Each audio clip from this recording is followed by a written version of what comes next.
घंटागाडी आमच्याकडे वेळेवर येत नाही. आता मध्ये तर 3-4 दिवस घंटागाडी बंदच. आता तुम्ही सांगा, महिन्यातनं 4 वेळा पाणी आलं, वर्षातनं पाणी किती येते तुम्ही सांगा. वर्षाचं बिल त्यांनी घेतात. रस्ता नेहमी बाकीचे सगळीकडचे रस्ते करतात, पण आमचा संतुबाई कोपरा पाण्याच्या बाबतीत रस्त्याच्या बाबतीत मागं ठेवतात. त्याचं कारण आम्हाला माहिती नाही. तर आम्ही लहानपणापासून जातो इथं रस्त्यानं फुलं तोडून जातो फुलं. त्यामुळं गावात जायला इथं काहीतरी अंगणवाडीचे काहीतरी सोय कराय तुम्ही.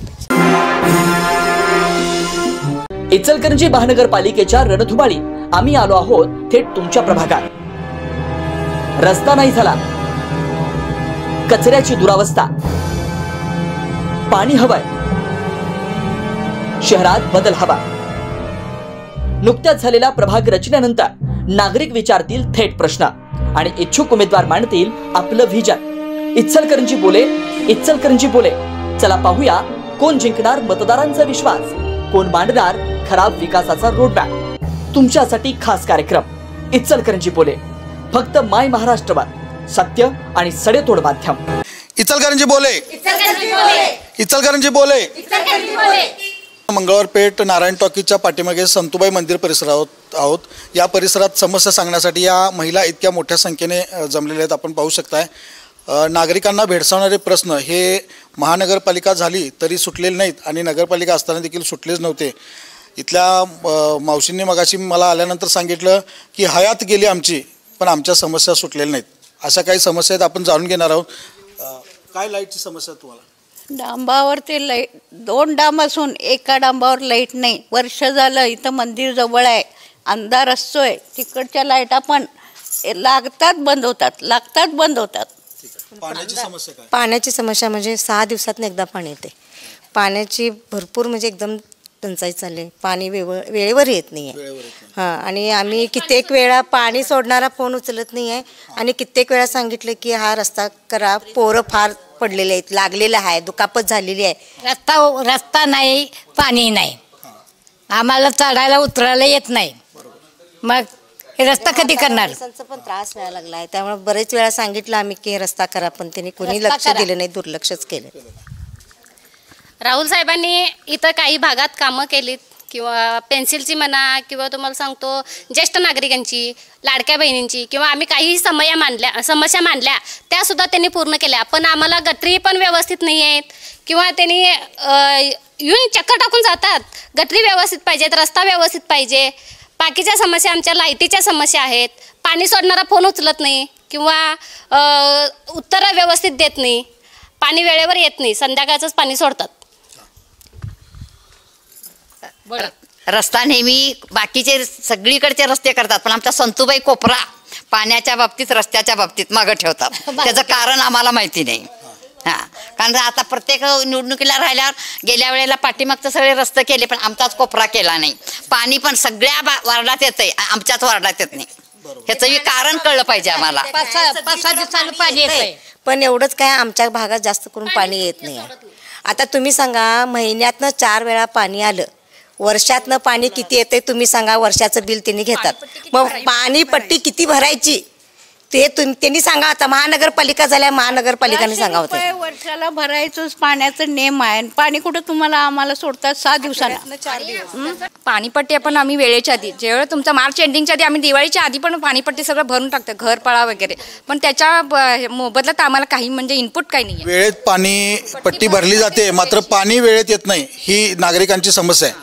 तसं पण आम्ही म्हणजे असं बाबा आपल्या दारात येऊन उभा राहिले आहेत असं पण आम्ही तिथं आपल्या आलं की लगेच 2 महिन्यात आम्ही लगेच पूर्ण क्लिअर करून टाकतो पाणीपट्टी. नाही, नगरपालिका नेहमी गाडी ओरडते, वेळेवर घर पाळा भरा, पाणीपट्टी भरा, नगरपालिकेला सहकार्य करा. ते काम आम्ही करतो त्या बिलात, पण नगरपालिका आम्हाला किती सहकार्य करते. घंटागाडी आमच्याकडे वेळेवर येत नाही. आता मध्ये तर 3-4 दिवस घंटागाडी बंदच. म्हणजे घंटागाडी इथपर्यंत येऊ शकते, पण जी गाड्या घेऊन येतात ती पण वेळेवर येत नाहीत, थांबत नाहीत. जरी आली तरी गडबडीन जाऊ शकते. असं बायका सुद्धा 2 दिवसानं 3 दिवसानं येतात, रोज काही येतच नाहीत. आणि मेन म्हणजे आमची चार्जेस कट करून घेताय, घंटागाडीचे चार्जेस कट करून घेताय म्हणल्यावर गाडी व्यवस्थित द्यायला पाहिजे ना. या ताईंचं म्हणणं आहे की घंटागाडीच्या मक्तेदाराला महानगरपालिका पैसे देते, वेळेवर पैसे देते, त्यांचं जे ठरलेलं आहे त्या पद्धतीने देते, मात्र घंटागाडी वेळेवर येत नाही आणि कचरा उठाव होत नाही, बरोबर ना? ओके. कचरा उठाव व्यवस्थित होत नाही, कचरा उठाव व्यवस्थित 3-3, 4-4 दिवस कचरा उठाव होतच नाहीये. तुम्ही थांबू शकताय ना 10-15 मिनिटं, गाडी लेडीज येऊ शकतात तोपर्यंत तुम्ही थांबायला पाहिजे ना गाडीवाले लोकांनी, ते थांबतच नाहीत कोण. ठिकाणी लोकप्रतिनिधींनी संजय गांधी निराधार योजनेची कामं केलेली आहेत, त्याचबरोबर लाडकी बहीण योजनेला मदत केलेली आहे, त्याचबरोबर शासकीय योजनांचा लाभ मिळवून देण्यासाठी सहकार्य केलेलं आहे. मात्र नागरी सुविधापासून हे लोक वंचित आहेत. नागरी सुविधा या कॉर्नरला, यांचं म्हणणं आहे की आमचा कॉर्नरचा परिसर आहे म्हणून आमच्याकडे या ठिकाणी दुर्लक्ष केले जातं आहे.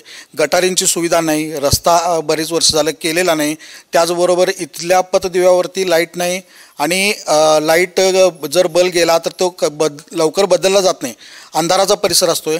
या ठिकाणची हा परिसर म्हटला तर संतूबाई मंदिर आहे. इचलकरंजीमध्ये बाळ जन्माला आल्यानंतर या मंदिरात घेऊन येतात आणि तिथून त्याच्या भवितव्याची सुरुवात होते. हा इचलकरंजीतला हा सर्वात महत्त्वाचा परिसर आहे. त्यामुळे अशा परिसराकडे महानगरपालिका प्रशासन दुर्लक्ष करते त्यामुळे नागरिकांचं या म्हणणं आहे की या परिसराकडं लक्ष द्यावे, वाळीत टाकल्यासारख्या या परिसराला करू नका. महानगरपालिकेने रस्ते, गटार आणि स्वच्छतेचे, आरोग्याचे प्रश्न आहेत हे सोडवावेत अशी येथील नागरिकांची मागणी आहे. इचलकरंजी बोले, इचलकरंजी बोले. तर आपण आमराई मळ्यात आहोत. आमराई मळ्यातील नागरिकांचा कालपासून फोन येत होता की आमच्या देखील समस्या जाणून घ्या, या परिसरामध्ये कोणी येत नाही विचारायला. त्यामुळे आमराईचा आम्ही भाग 3 मध्ये घेतला. इतक्या मोठ्या संख्येने नागरिक जमलेले आहेत तिथल्या समस्या सांगण्यासाठी. आपण पाहू शकताय इतका मोठा प्रतिसाद इचलकरंजी बोले या कार्यक्रमाला आहे आणि त्यामुळे आता आपण जाणून घेऊया नागरिकांच्याकडून. संडास बाथरूमची सोय झाली पाहिजे, मुलांच्या शिक्षणाची शाळा किंवा काहीतरी एक उपलब्ध करून द्यावी, अंगणवाडी एक उपलब्ध करून द्यावी. रस्ता नाही, मग रस्ता आम्हाला करून द्यावा. गटर पण नाही बघा, गटर पण हे झाले, रस्ता झालाय ना, आता झालेला आहे, अजून पूर्ण झालेलं नाही. हां, आणि गटर पण मोठे मोठे करून द्यायला पाहिजे. कोण करायला रस्ता, कोण करायला? राहुल दादा करायला, राहुल दादा आवाडे. आवाड्यांनाच करायला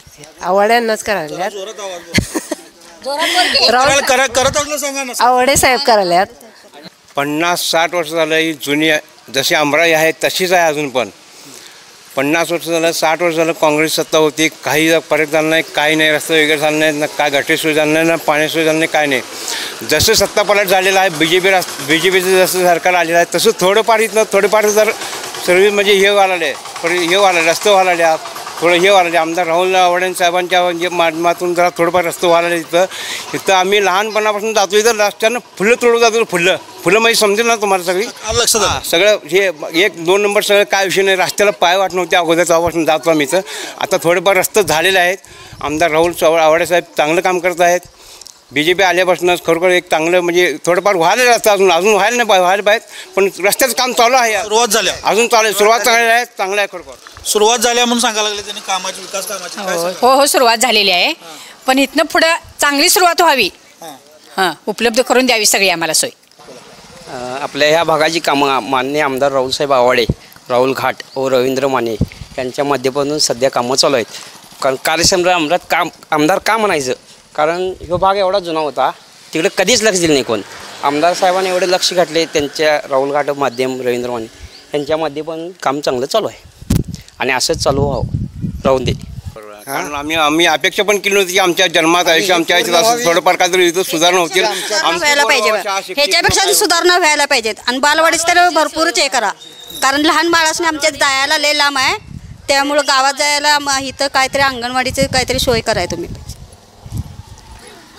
तर आपण या महिलांच्याकडून आणि नागरिकांच्याकडून इथले प्रश्न पण जाणून घेतले, त्याच्याबरोबर सोडवणूक होताना दिसते, सुरुवात झाली असं यांचं म्हणणं आहे. या भागातील परिसरातील जे शौचालय ते मी तुम्हाला स्क्रीनवर दाखवतोय, त्याबरोबर गटारींची अवस्था देखील तुम्हाला स्क्रीनवरती दाखवतोय.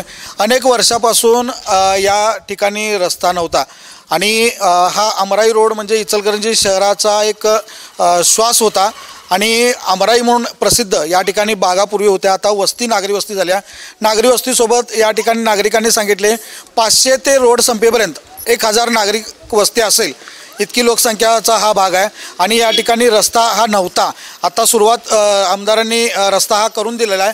निम्मा रस्ता झालेला आहे. खडकीकरण मुरमीकरणाचा रस्ता झालेला आहे.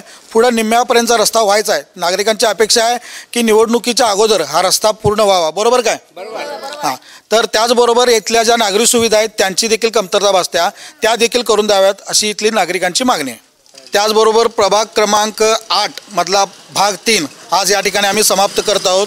आपण प्रभाग क्रमांक 8 मधले सर्व प्रश्न बघितले, गावबाग परिसर बघितला, गावबागमधल्या पुराचा प्रश्न बघितला, त्याचबरोबर मंगळवार पेठमधल्या पाण्याची समस्या जाणून घेतली, त्याचबरोबर नागरी समस्या देखील जाणून घेतल्या. आता अमराई मळ्यातून आपण हा प्रभाग क्रमांक 8चा शेवट करत आहोत. उद्या परत आपण भेटूया प्रभाग क्रमांक 10 मध्ये इचलकरंजी बोले या कार्यक्रमात. इचलकरंजी बोले, इचलकरंजी बोले, इचलकरंजी बोले. फक्त माय महाराष्ट्रवाद, सत्य आणि सडेतोड माध्यम.